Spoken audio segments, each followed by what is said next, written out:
حضرت عائشہ رضی اللہ تعالیٰ عنہا سے روایت ہے کہ ایک آدمی نے نبی صلی اللہ علیہ وسلم سے اندر آنے کی اجازت طلب کی تو آپ نے فرمایا اسے اجازت دے دو اور وہ اپنی قوم کا برا شخص ہے۔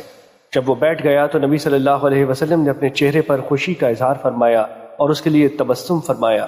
جب وہ آدمی چلا گیا تو حضرت عائشہ رضی اللہ تعالیٰ عنہ نے عرض کیا اللہ کے رسول، آپ نے اس کے متعلق اس طرح کہا، پھر اس کے آنے پر آپ نے اپنے چہرے پر خوشی کا اظہار فرمایا اور اس کے لیے تبسم فرمایا۔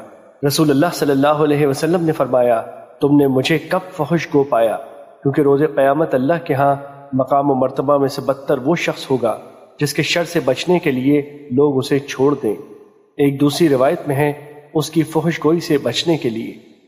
مشکات المصابی حدیث نمبر 4829۔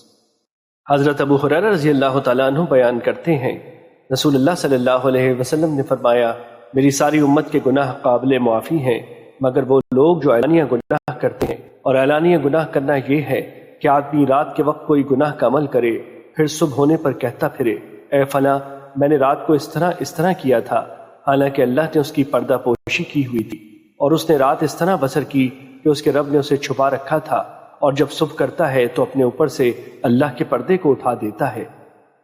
مشکات المصابی حدیث نمبر 4830۔ حضرت ابو ہریرہ رضی اللہ تعالیٰ عنہ بیان کرتے ہیں رسول اللہ صلی اللہ علیہ وسلم نے فرمایا کیا تم جانتے ہو کہ کون سی چیز زیادہ تر لوگوں کو جنت میں داخل کرے گی؟ پھر فرمایا اللہ کا تقوی اور حسن خلق۔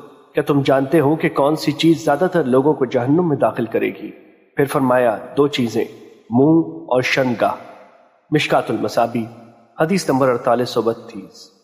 حضرت بلال بن حارث رضی اللہ تعالیٰ عنہ بیان کرتے ہیں رسول اللہ صلی اللہ علیہ وسلم نے فرمایا بے شک آدمی بھلائی کی بات کرتا ہے اور وہ اس کی قدر و منزلت سے آگاہ نہیں ہوتا جس کے بدلے میں اللہ اس شخص کے لیے روز قیامت تک اپنی رضا لکھ دیتا ہے، اور بے شک آدمی کوئی بری بات کر دیتا ہے اور وہ اس کی بھی اہمیت نہیں جانتا تو اس کی وجہ سے اللہ روز قیامت کے لیے اپنی ناراضی لکھ دیتا ہے۔ مشکات المصابی حدیث نمبر 4833۔